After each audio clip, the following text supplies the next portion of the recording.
everybody, welcome to today's video. Hey, right out of the gate, I want to talk about the fact that you may hear some weird noise in the background off and on in this video.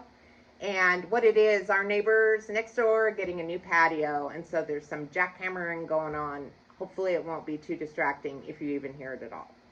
Now, back to today's video. The cool thing about today's video is there's a contest, and we all love contests. And the great thing about the contest is that it is free for you to enter. Make sure you look down below in the little description box for details on what you need to do to be entered. And the prize is, ready? Color rendering done by me of a room of your choice out of your home. Now in a minute, after we look at what today's video is, you'll understand that a little better. So back to the video. In a previous video that I did on the 60-30-10 rule, and if you haven't seen it, the link is down below. We talked about 60-30-10, which basically just means how do you proportion color within a space or for a certain item. Like if you're a graphic designer and you're doing a logo, how do you know how to divide up the colors? And so that's what 60-30-10 addresses. And in the previous video, we talked about using 60-30-10 in a wardrobe, or we talked about using 60-30-10 as a floral designer and putting together a big bouquet. So those are all great examples. What I want to do today, though, is I've done a rendering using my software on my computer of a primary bedroom suite. And we are going to look at 60-30-10 color distribution and how when you play with those proportions, it can change the way the room looks and feels to quite a large extent. It's pretty surprising. It can just make it feel completely different. So that's what we're going to do today. And I have those renderings ready. Let's go check them out. Okay, so here we are with the renderings that I did of this primary bedroom suite. And this is image 1. And it is just the straight up 60-30-10. So 60 gray, that's your primary color, 30 brown, which is your secondary color, and slate blue, which would be your accent. So 60-30-10 straight across the board here.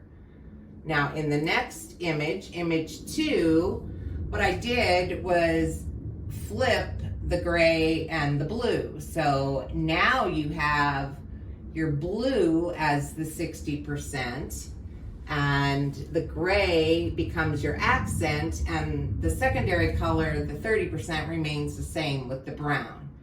Now in this slide, just as an aside here, you might look at the headboard and say, well, that isn't even the same blue as the wall. Well, it is.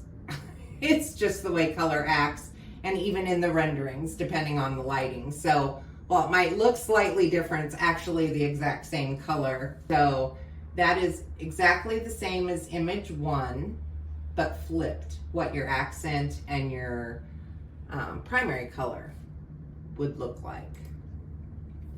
Now in image 3 here, what you're looking at is back to the gray as your primary, or 60%. Your brown has remained the same. Your accent color has changed. So now instead of a slate blue accent, you have a navy blue accent. And the room feels very different just by changing what your accent color is. So one more time, 60% gray, 30% brown, accent of 10% is your navy. And just another aside here real quick. When we say 60-30-10, are we exactly 60%, 30%? No, we are not. We are an approximation of that, which is the idea is to give you a way to distribute the color so that it's a pleasing ratio throughout the space, okay? Now let's move to image 4, which is right here. Now we've left the primary and secondary the same, the 60% gray and the 30% brown, but instead of one accent color, we've split it into 2. So we now have some navy and some slate, so combined or split. That sounds funny because they're the exact opposite. Split accent choice. So in my mind, when you do this, things can kind of start to look a little choppy or segmented when you have too many accent colors. Now, it's your space, you should do what you want. Maybe you want 2 accent colors. Another idea would be, instead of going very light blue and very dark blue, maybe 2 that are a little closer together wouldn't give you such a chopped up look in the final product. Now, as we move to image 5, wow, what did we do? So we completely changed the accent color. No more blue. We went in with a nice deep wine colored red. And again, it makes the space feel very different by just changing that one small color. So you can see why a lot of the basis for redesign is changing your accents. I mean, if you change the accent color in your room, it can look completely different than it did that morning with the accents that you already have. And this demonstrates that very clearly. The burgundy gives the room a very different feel than the slate blue or the navy blue. Now, number 6, what we have done here is we have eliminated completely an accent color. And I'm just doing this so you can see what proportions do to the way a space looks or feels. So here you've just got 50-50, 50% gray, 50% brown. And, you know, again, it doesn't, if you don't like a lot of color, you might find this very soothing and be just right up your alley.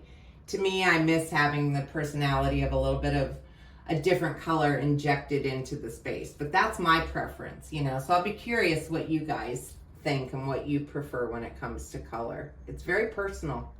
And then finally in number 7, whoa, so we have monochromatic. So everything now is that light, soft kind of dove gray. The furniture, the wall color. And when we're talking about colors in here, we're not, you know, the floor is what the floor is. Most people don't necessarily change out their whole floor to make it a specific color. So I would not go in here and say, oh, I need a gray floor to have a monochromatic feel. You certainly could put a different rug that's maybe a more solid gray if you wanted to do that. And in most houses, your trim and your doors, that color is what it is. You know, it's white or it's, you know, a wood tone. So when we talk about the color palette, we're not necessarily talking about those kind of fixed ideas. We kind of work with them, but it doesn't necessarily count as one of your color choices. It can, but it doesn't necessarily. So this is the final one, number 7, and it's monochromatic. Now, I'm too much of a color gal to feel comfortable in this space, but I definitely have had clients and friends who like that calm, even feel that you get from just a lot of one color. I hope you found the renderings helpful so that you can just see how powerful changing one or two things color-wise in a space can make it feel like it's a completely different space than it was prior to that. And it doesn't have to be big. It doesn't have to be the wall color. It doesn't have to be change your flooring or buy a brand new sofa, although that's always fun if you can get the go-ahead for that purchase. So curious to hear what you guys think, which way you lean out of those renderings. What do you like? And, you know, leave your comments because it's super interesting. Color is such a personal thing. There is no right or wrong answer. It's just what makes you feel good when you're in the space. So back to the contest very quickly. Make sure you go down below. There'll be directions down there. It's free to enter. Hit the link, leave a comment. Whoever we choose as the winner is going to get a free rendering of a room in their home. And with your permission, whoever the winner is, we would love to do a video that talks about your rendering. And that can be very helpful to everyone who watches. So we hope you'll be happy to share. And also, don't forget to visit the website, theredesignhabit.com. So many great tips and tricks found on there. And follow us on Instagram, follow us on Facebook, subscribe, like, follow, do all the things. We really appreciate it, and we can't wait to see you in the next video.